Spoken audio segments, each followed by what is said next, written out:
देखिए, लोग जबरदस्ती एक क्या नाम जिसको कह सकते हैं कि मीडिया की बाइट देने के लिए ऐसे सब काम कर रहे हैं। क्या बाहर के प्रसाद वाले जो वहां बैठे हैं, बरसों बरस से जो श्रद्धालु बैठे हैं, जिनका प्रसाद क्या नाम रोज खरीदा जा रहा है और मंदिर में चढ़ाया जा रहा है, क्या उनको ये लोग बेरोजगार करना चाहते हैं?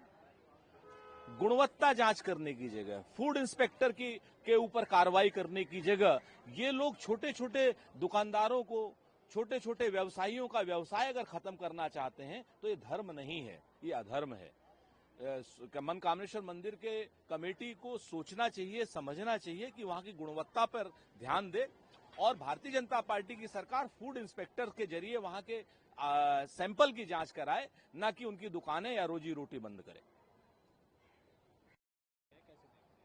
देखिए, फिर से वही बात हो रही है। मैं तो प्रशांत कुमार जी के उस बयान को कह रहा हूं कि जिनमें उन्होंने कहा कि हमने इनकाउंटर किया। इनकाउंटर करना ही अपने आप में एक हत्या है।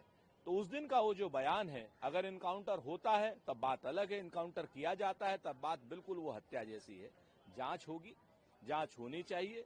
और सच बात यह है कि अब एसटीएफ के ऊपर और पुलिस के ऊपर जिम्मेवारी है कि 5 के 5 करोड़ रुपए का सामान बरामद होना चाहिए, तब ये माना जाएगा कि आप कोई असली काम कर रहे हैं, वरना ये माना जाएगा आप सिर्फ गुड वर्क और सरकार के दबाव में इन सारे कामों को कर रहे हैं।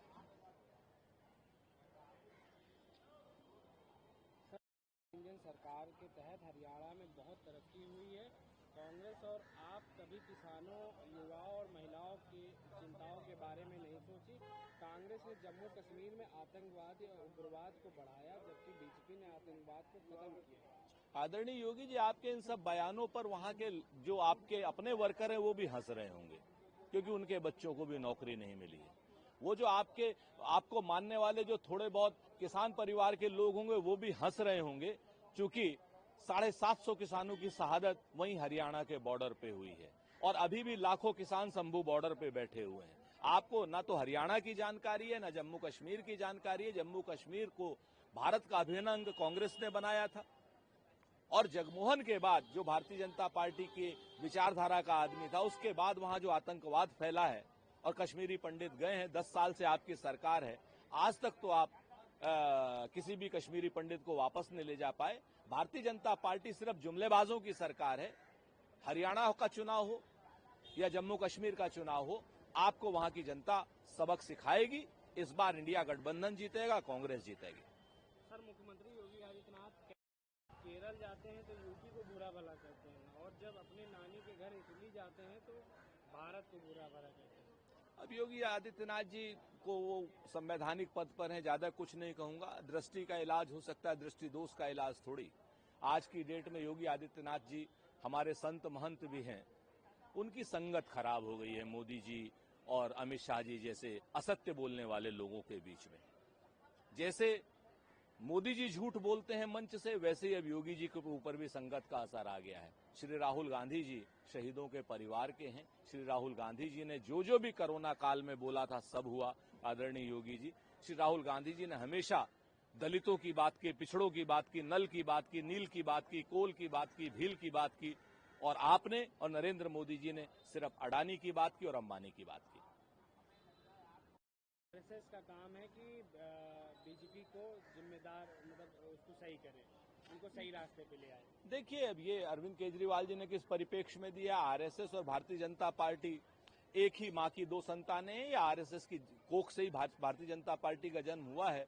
लेकिन दोनों ही ऑर्गेनाइजेशन कहीं ना कहीं देश के सामाजिक ताने भांचे को बिगाड़ना चाहती हैं, सांप्रदायिक सौहार्द खत्म करना चाहती हैं, देश में जहर की खेती हिंदू मुसलमान के नाम पर करती हैं, जो कि एक विभाजनकारी एजेंडा है और इस विभाजनकारी एजेंडे का प्रतिकार होना चाहिए।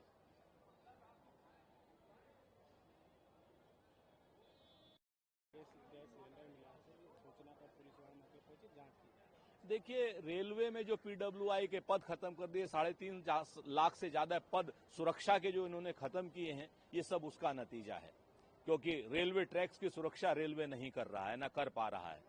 जब आप पीडब्ल्यूआई के पद खत्म कर देंगे, जब आप रेलवे में सुरक्षा के पद ही खत्म कर देंगे, तो निश्चित तौर पर ट्रैक की सुरक्षा कौन करेगा। आज की डेट में नरेंद्र मोदी जी की सरकार, नरेंद्र मोदी जी और अश्विनी वैष्णव इन सारे चीजों के लिए जिम्मेवार हैं, चूंकि सुरक्षा के लिए लोग ही नहीं। के को जमीन हड़पने की होड़ की जा रही है। कांग्रेस ने वक्फ बोर्ड को इतने अधिकार दे दिए, ना खाता वक्फ कहे जो वही सही।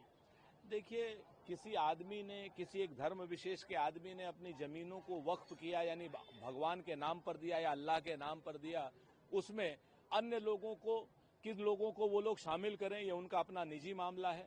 जैसे मठ या किसी भी मंदिर के ट्रस्ट में किसी भी को किसको शामिल करना है, ये वहां के संत, वहां के कृपालु और वहां के लोग जाने।